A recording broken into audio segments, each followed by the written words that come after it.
Welcome back to shadrizzle. ஒவ்வொரு ஊருக்குமே ஒவ்வொரு special இருக்கும். பட் இந்த ஊரில் ஒரு முக்கியமான ஸ்பெஷல் இருக்கு.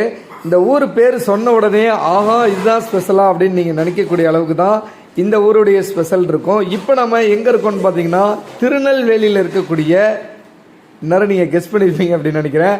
கடை திறக்கிறதுக்கு முன்னாடியே இங்கே இந்த இருட்டுக்கடை அல்வா வாங்குறதுக்கு எவ்வளோ பேர் க்யூவில் நிற்கிறாங்க அப்படின்னு பாருங்கள். பொதுவாகவே நம்ம க்யூ அப்படின்னா பல்வேறு விஷயங்களுக்காக வேண்டி இந்த க்யூவில் நின்று நம்ம பார்த்துருக்கோம். ரேஷன் கடையில் க்யூவில் நின்று பார்த்துருக்கோம், ஓட்டு போடுறதுக்கு க்யூவில் நின்று பார்த்துருக்கோம். பட் இந்த ஊரில் இந்த அல்வா வாங்குறதுக்கு க்யூவில் நிற்கிறத ஃபஸ்ட்டு டைமாக நம்ம இப்போ தான் பார்க்குறோம். நம்ம நண்பர் கூட இங்கே அல்வா வாங்க நிற்கிறாப்புல. இந்த ஊருக்கார் தான் அவர்கிட்ட இந்த கடையினுடைய சிறப்பு எப்படி அப்படிங்கிறது அல்வா வாங்குறேக்கா?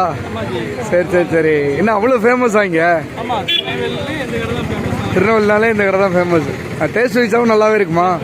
ஏன்னா பக்கத்துலேயே பார்த்தீங்கன்னா அங்கே ஒரு சாந்தி இருக்குது, இந்த பக்கம் நிறைய அல்வா கடை நிறையா இருக்கும்போது இங்கே மக்கள் க்யூவில் இருந்து வாங்குறதுக்கான ரீசனு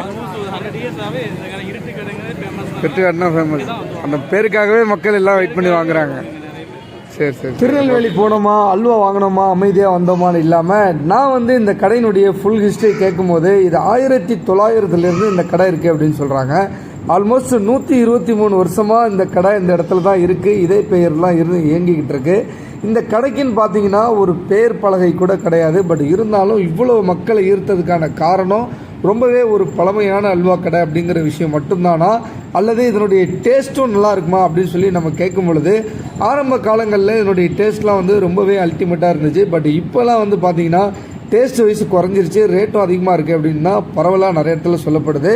நீங்கள் இதனுடைய டேஸ்ட்டு தெரிஞ்சால் கமெண்ட்டில் சொல்லுங்கள். Thank you so much.